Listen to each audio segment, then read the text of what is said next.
Good morning, everyone. It is Monday, which means it's the start of a new vlog and a new week. This week we're doing a lot of editing, for one, but we're also gonna have a lot of reading. We're gonna finish up my TBR from February. I only have to finish one more book, and then we're gonna start my TBR for March, which should be lots of fun. Plus, probably book shopping. So let's go ahead and just jump right in.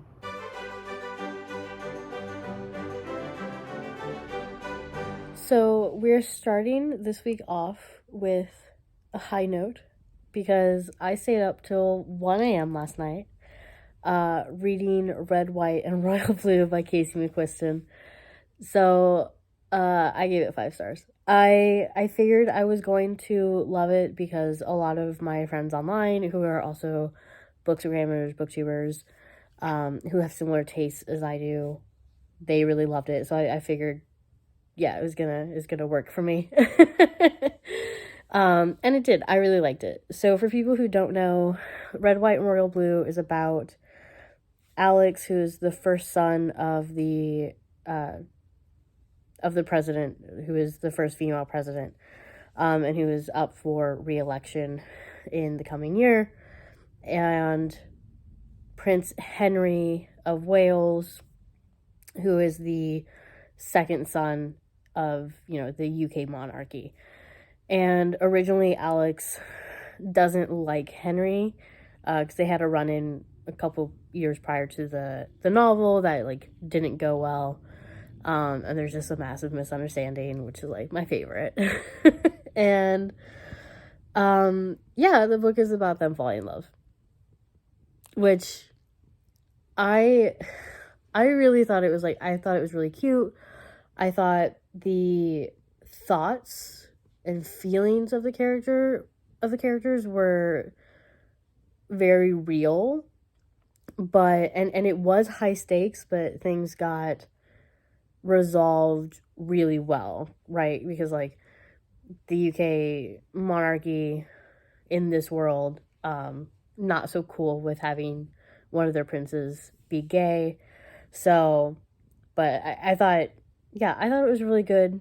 I really enjoyed it. Definitely glad I read it. Sort of made up for, reading the love study last week and being so disappointed by it.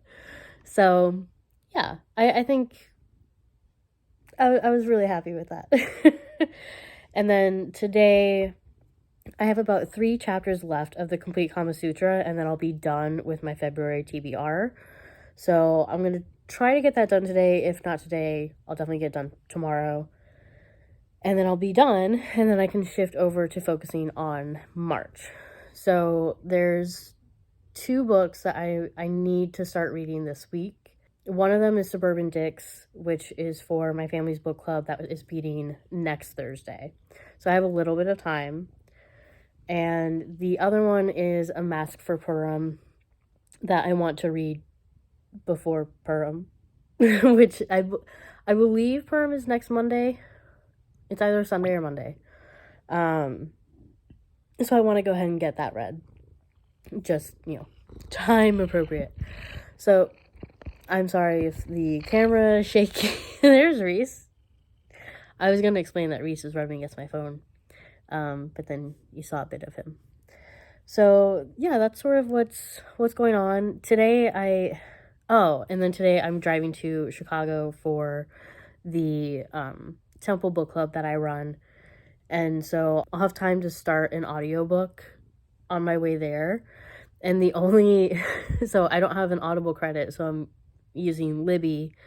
And the only book that was available to be borrowed was Night by Weissel. And so that's only about 4 hours long, so I'll finish it probably tomorrow. But yeah, that's sort of where I'm at.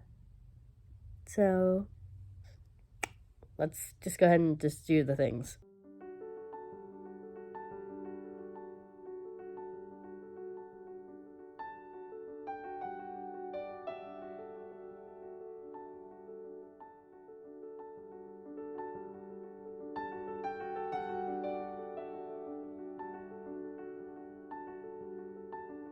I'm done.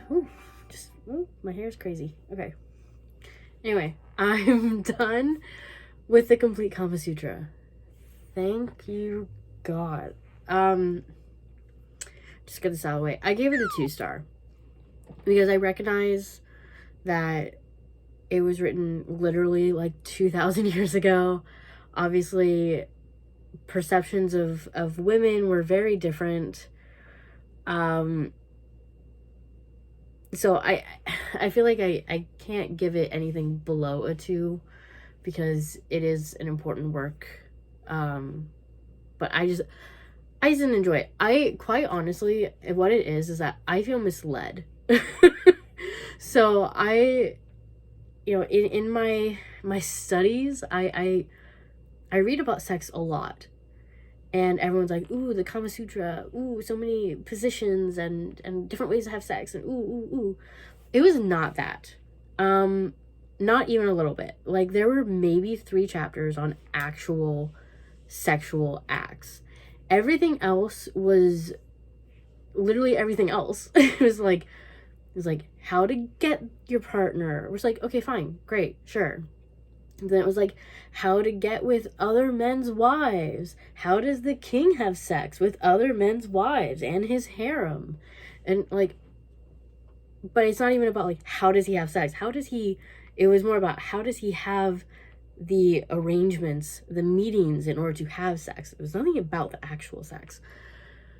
And then like the last part of it was about like occult practices of like potions and stuff that you can use to either like have sex with unlimited women or enlarge your penis, and it's all very male skewed, which like, again, okay, fine, it was written 2,000 years ago, women didn't mean jack, fine. But that aside, I feel misled, and I felt like the translator and the commentary just didn't add anything. Like, it just literally repeated what the actual words were. Like, the way it was written, it had the literal translation in like bold, and then underneath that in italics it had a commentary, and then if it had more commentary, then it was just regular typeface. And so the regular typeface was a little more illuminating, but the one in italic was literally just slightly different wording, but no more context. And so that's the other reason it got such a low score, just because I felt like the writing was bad. So, like I said a couple weeks ago, I'm not keeping my copy of the complete Kama Sutra.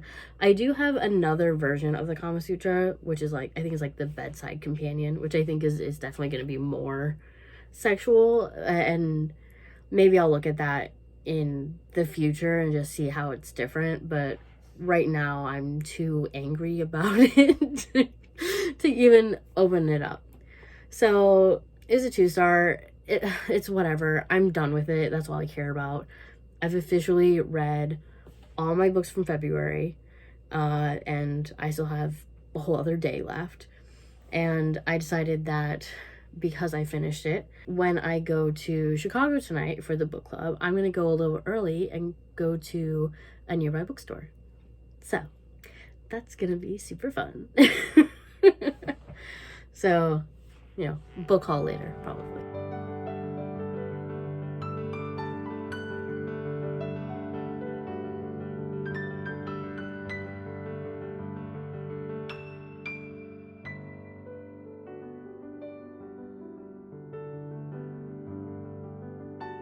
So I started reading Masc for Purim. I pretty much didn't read yesterday.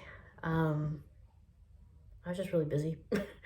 But I'm about halfway through Masc for Purim because it is a novella. And I'm enjoying it, but I feel like it's going to get a low pacing score because while I knew that it took place around Purim, I didn't think that it took place on Purim and only on Purim. Like, this is a second chance romance. They broke up really dramatically, like a decade before. And then all of a sudden at this Purim party that Liza is hosting, her ex, Carrie, shows up.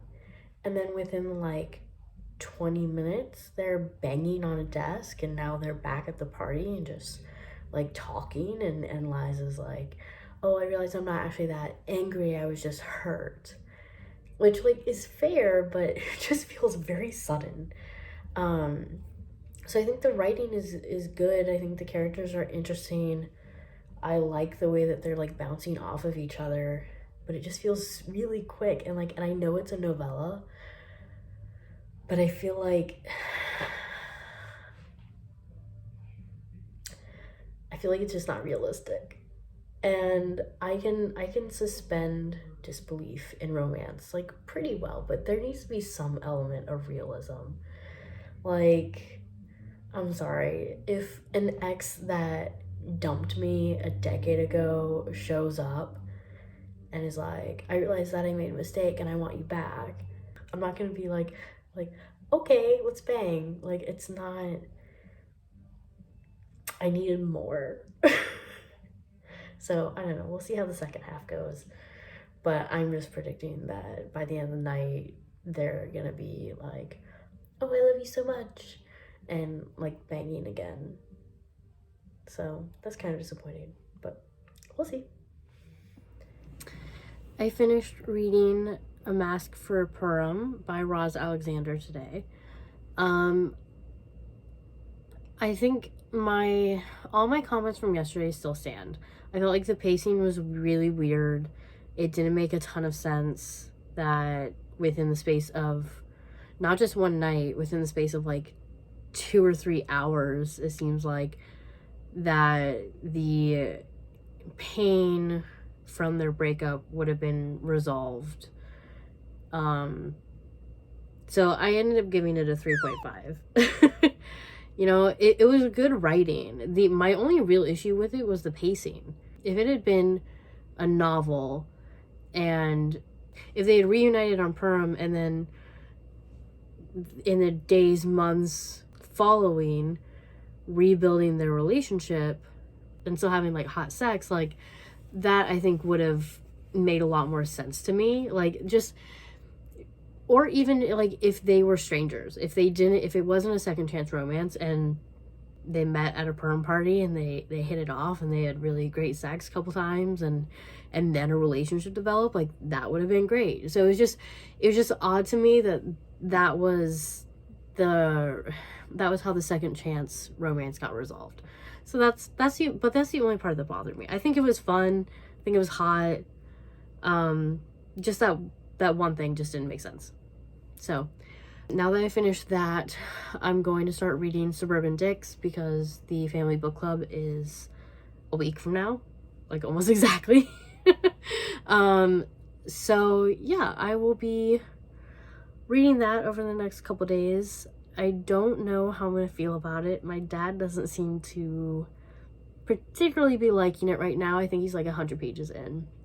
So I'll start reading that, you know, probably tomorrow. I might just chill out the rest of the night, but that's it.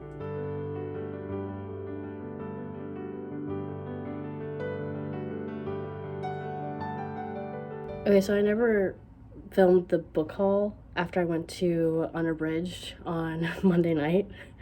I filmed being in the bookstore, but I didn't film what I got at the bookstore because, of course, I got things at the bookstore. So I got 4 books. Part of this was getting the books that were recommended to me because of the subscription service that I use.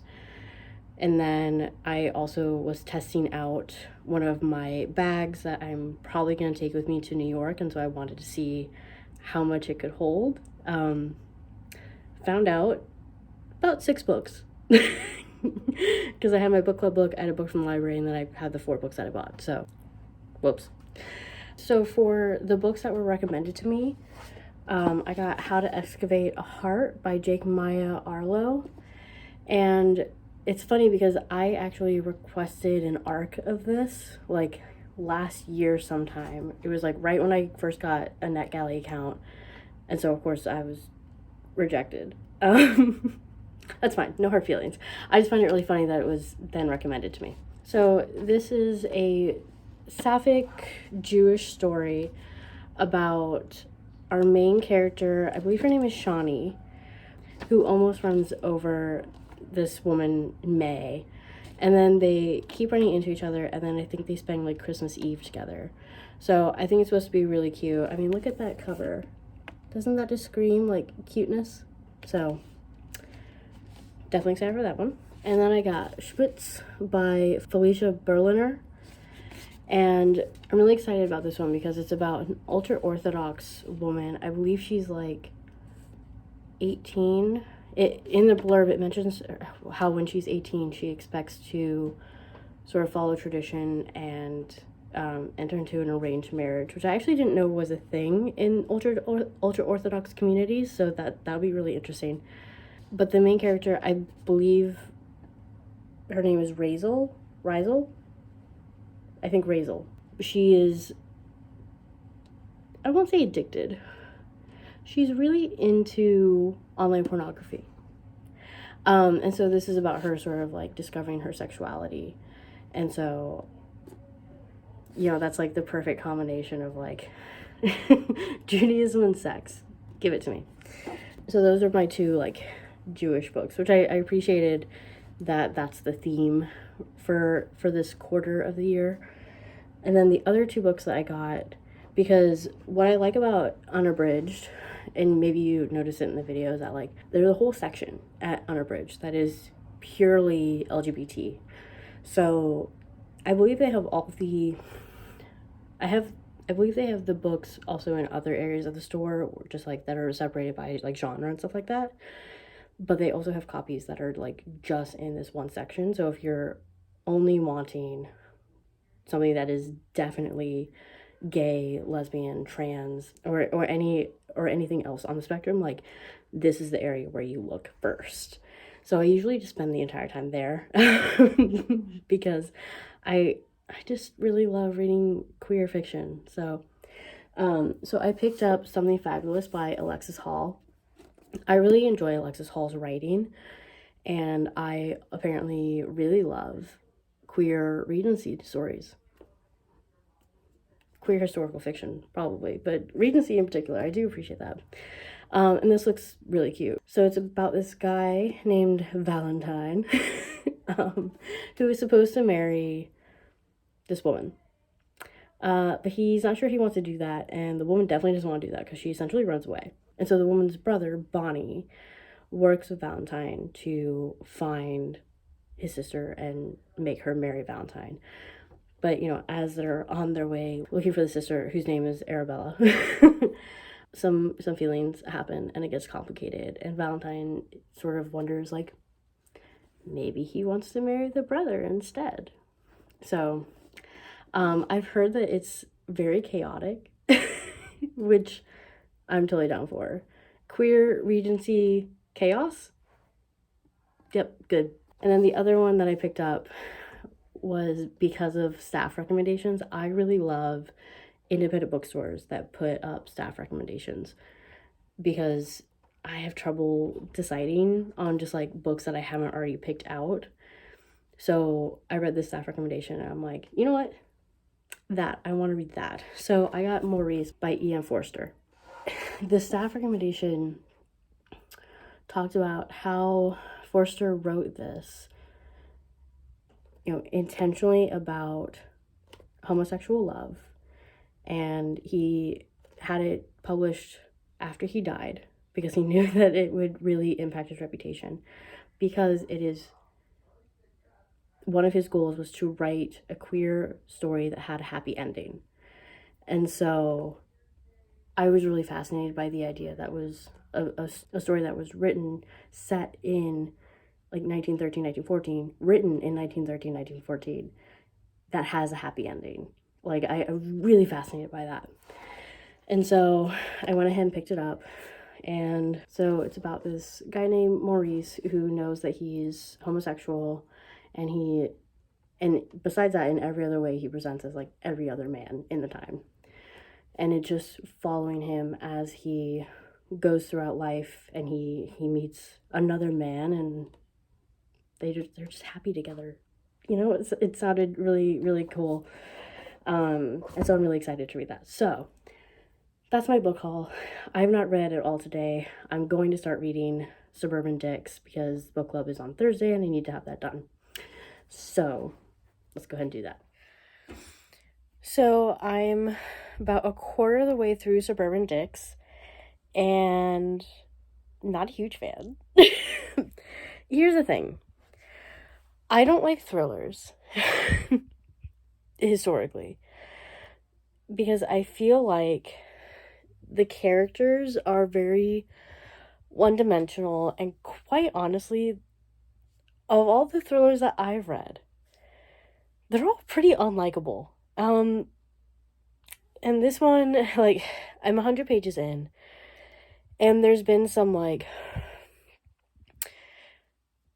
weird and unnecessary fat phobia. Quite a bit of racism, like, casual racism, which I'm not the biggest fan of. And, like, part of it makes sense-ish, because the story does center around racism a little, but, like, don't feel like that means that the main characters need to be racist too. Like, it just gives me a gross feeling reading this. Like, it's supposed to be funny, and, like, I've not laughed or even smiled once. So I don't like it. I just don't. Alright, I'll try to sum it up. So Suburban Dicks is about this woman named Andrea who sort of, like, stumbles on a crime scene. A gas attendant was murdered, and I guess Andrea had previously been, like, planning to go into criminal profiling for the FBI, but gave it up to become a mom, which, like, that's fine, but it's very heavily implied that, like, she regrets it, and the message is kind of like, why would you give up, prestige or respect to, like, be a mom? And, like, that's very much the vibe, so also not cool. But she, stumbles on this crime scene, and she starts wanting to solve it. And, like, she strikes me as, again, one-dimensional. But she also strikes me as a little bit of, like, she can just do these things. Like, she just knows, and, like, I guess she had previously solved, like, a serial killer case or whatever, but she's not actually, like, she doesn't actually have, like, a degree or anything. It's never talked about how much training she has, because it's implied that she, like, has, like, a bachelor's degree, but that's it. So I feel like you need more training to be able to do the things that she's doing, but okay. The other main character is named Kenny Lee, who was this, like, super amazing reporter in his, like, early 20s. Like, he got a Pulitzer at, like, 23 or something, which may fully be possible. Okay. But then somehow, despite him having a Pulitzer, he wasn't getting, like, any good stories, and, like, opportunity was drying up, so he, like, fabricated a story and got caught, and so now he's a disgraced reporter. Okay. Like, I'm rooting for Andrea, but even she's, kind of racist, so it's, like, not really rooting for her, so I'm not enjoying it. I'm going to try to bust through it as quickly as possible, quite honestly, because I just don't want to read it. I have so many other books on my TBR this month that I would rather be reading.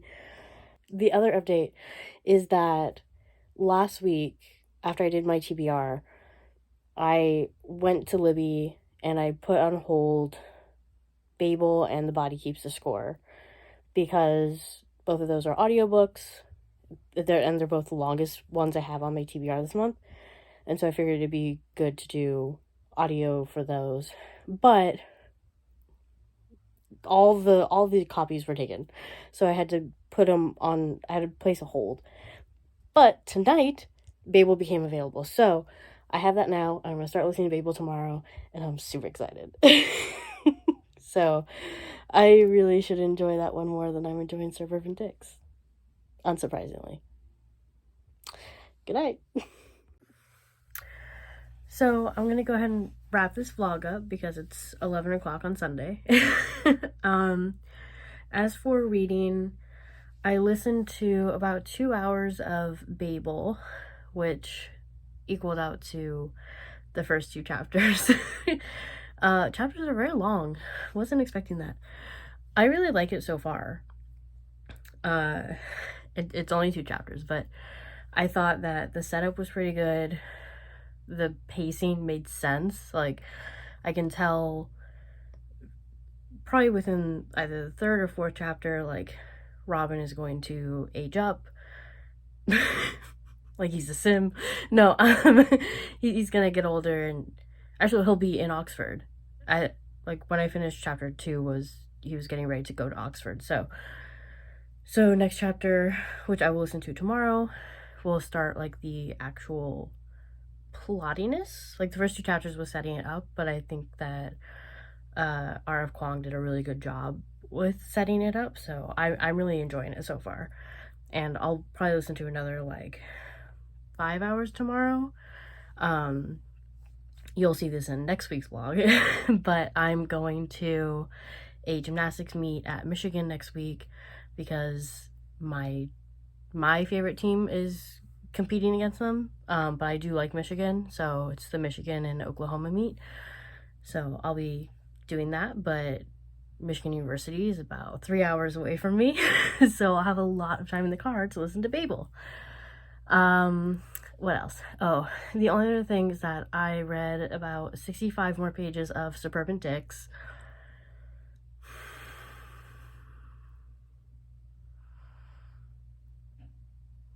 I feel like there's a lot of telling.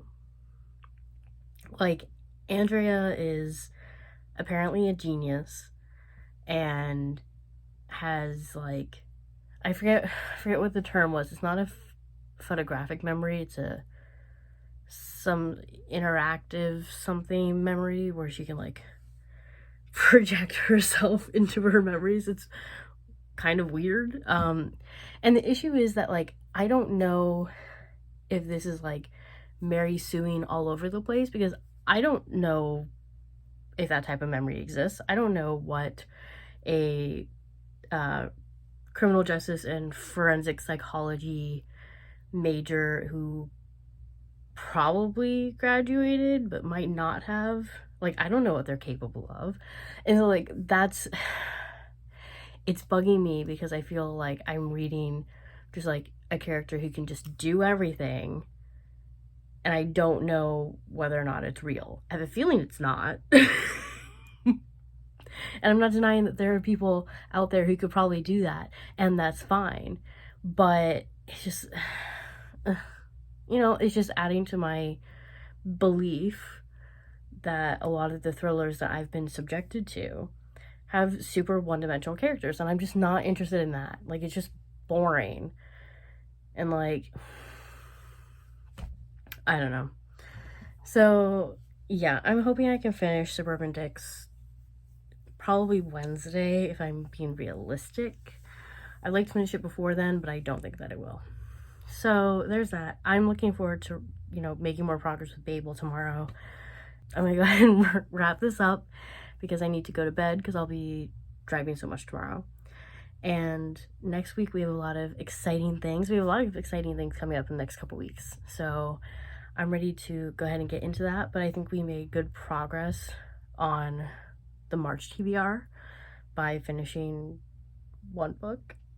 I mean, technically I finished 2 books this week, so that's good. All right, thank you for watching. Like, comment, subscribe, and I will catch you guys next week. Bye.